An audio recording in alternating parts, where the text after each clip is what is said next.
¿Qué tiene para decir la psicología social con respecto a la pandemia? ¿Qué importancia y qué lugar tiene la salud mental en este contexto en el que vivimos? Son preguntas que irá respondiendo el entrevistado con el que compartiremos el segmento de entrevista central de la jornada vinculada a distintos asuntos asociados a la salud en tiempos de pandemia. Sí, ya recibimos con mucho gusto al psicólogo social Nicolás Rodríguez, quien es además tiene una maestría en psicología social y un doctorado en curso en salud colectiva. Las preguntas están hechas, bienvenido. Buenas tardes, muchas gracias por la invitación. Bien, hablando de lo que estamos viviendo, de esta cuarentena que ahora no es tal, ¿cuáles son las afectaciones principales, Nicolás, que destacarías en la población, por lo menos lo que se ha estudiado de Uruguay? Bien, estamos en un momento particular, como tú decías, Pilar, no estamos en situación de cuarentena, pero se recomienda el distanciamiento físico y se han retomado muchas actividades. Estamos como de las revisiones que hemos hecho nosotros y los estudios que se han hecho en el país, estamos como en un momento bisagra compartiendo elementos más de la cuarentena que se sostienen, más allá de que pasó el momento como más de irrupción, lo que vivimos en marzo, abril del año pasado, pero todo lo que tiene que ver con el bajo estado de ánimo, la depresión, la irritabilidad, esos son síntomas que están descritos a nivel internacional y que estudios nacionales también lo han comprobado, ¿no? Después, por otro lado, estamos ya viviendo también lo que son los síntomas y las situaciones post-cuarentena, que ahí lo hablábamos en la preproducción, todo lo que tiene que ver con los problemas financieros, en situaciones de personas cuentapropistas o trabajadoras informales, todo lo que significa el estrés por la pérdida del empleo o los trabajos informales, eso es un efecto que está impactando en la salud mental en este momento, y todo lo que tiene que ver con los procesos de estigmatización que están descritos en otras cuarentenas que han habido en el mundo y que también los estamos viendo ahora. En particular tenemos una población muy sensible, que es el personal de salud, tanto por lo que ha vivido en lo que es la atención y la asistencia en todo este año, como por este fenómeno de la estigmatización que les decía, que ya está descrito en otras cuarentenas en el mundo y que también lo estamos viendo en nuestro país. Bien.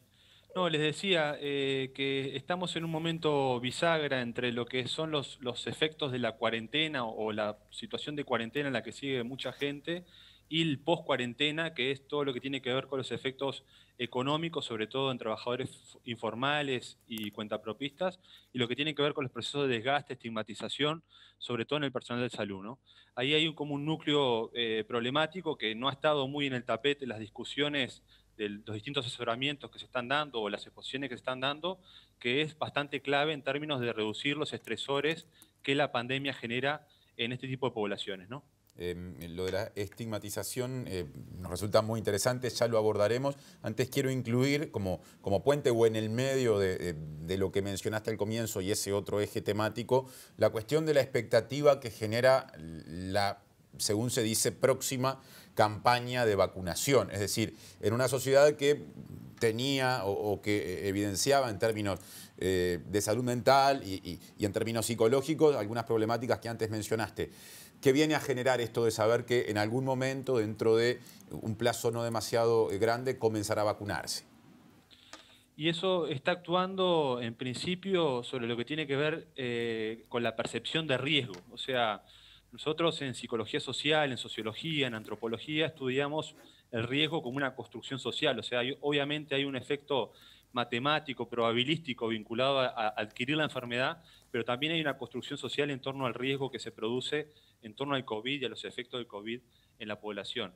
La noticia de la vacuna y la posibilidad de reducir sus efectos más severos está actuando a ese nivel, que es de alguna manera preocupante. Aprovechamos esta estancia acá en el canal para comunicarlo, porque en realidad las medidas de precaución y de prevención tienen que continuar por un tiempo más, porque lo que está planificado como plan de vacunación va a demorar y tiene una progresividad de las personas más en riesgo o más esenciales a la población en general. Entonces, todo lo que tiene que ver con la percepción de riesgo, con el cuidado, con las medidas de distanciamiento físico, de todo el tema higiene, todo el tema, bueno, lo que ya conocemos como medidas de prevención, debe sostenerse, y esto está sostenido en que no estamos ya inmunizados ante el COVID, ¿se entiende? O sea, creo que es un elemento que también a veces se habla con el monitoreo de percepción de riesgo que se está haciendo en el Ministerio de Salud Pública, y no está tan en el tapete hoy en las discusiones porque se le ha aflojado un poco en términos, para decirlo en términos vulgares, a sostener a la población en que siga cuidándose porque el riesgo está ahí todavía, ¿no? Claro. Eso me parece que es bastante relevante ante el escenario en el que estamos, que inclusive las vacunas no tienen un 100% de efectividad, muchas de ellas, ¿no? Claro. Nicolás, y hablando de la estigmatización, uno de los temas que había quedado pendiente, ¿de qué manera ha operado en la población la estigmatización para quienes se han tenido que hisopar, son o han sido contacto directo, o incluso quienes, y sobre todo, quienes han tenido y tienen la COVID-19? Sí, hay un tema con algo que también tiene que ver con esto que les decía de la percepción, que en parte motoriza un poco las prácticas y las conductas sociales, que tiene que ver con la información que se maneja en la población, ¿no? O sea, ahí, bueno, hay ciertas medidas ante un COVID positivo o ante un COVID asintomático, de ciertos tiempos que se manejan vinculados bueno, a cuáles son las medidas que hay que tomar para no tomar contacto. Ahora, lo que estamos observando es que más allá de eso, o de las medidas de precaución que toma, por ejemplo, que les traía el ejemplo del personal de salud, esos efectos de estigmatización persisten y se generan situaciones de aislamiento o de segregación que todavía no están del todo estudiadas porque, les decía, estamos en un momento como de transición en el país, que, bueno, que pueden tener efectos en la salud mental, en particular en algunas poblaciones sensibles, ¿no? O sea, podemos hablar de adolescentes, que es un tema que ha estado muy en el tapete, podemos hablar de personas con padecimientos de salud mental previos a todo esto de la pandemia, podemos hablar de trabajadores que si tienen un trabajo precario o una contratación precaria, esto puede impactarle en su contratación. Este es un efecto que puede impactar de distinta manera, y lo que es muy relevante, más allá de los estudios que son más poblacionales, más epidemiológicos, por decirlo de alguna manera, es poder captar las situaciones singulares y poder trabajar sobre ellas, ¿no? Que ahí es donde está el gran desafío, me parece, para este año, que tiene que ver con la comunicación de riesgo y el poder transmitir mensajes claros, precisos, que den cuenta de lo que se puede, no se puede hacer, ante qué situación estamos. Eso entiendo yo que un poco por el tiempo que llevamos de pandemia y el tiempo que se ha llevado por ahora de cuarentena, se ha debilitado un poco, ¿no? Y creo que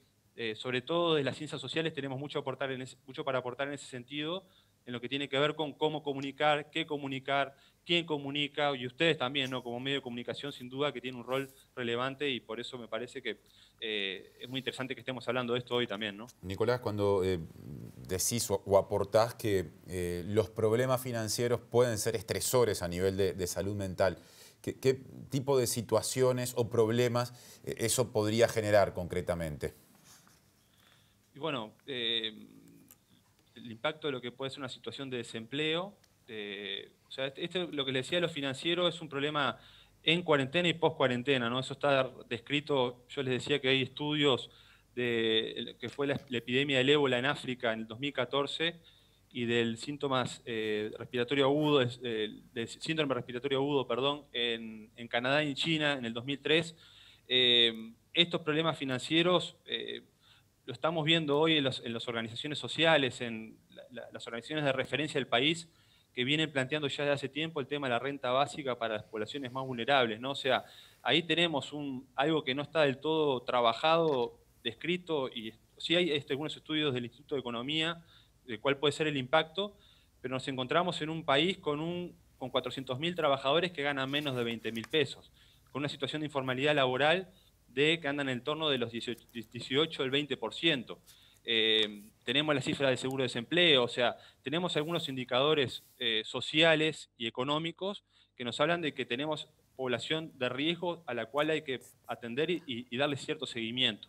Y eso, yo entiendo que a veces el mundo científico y el mundo de la ciencia, en pro de una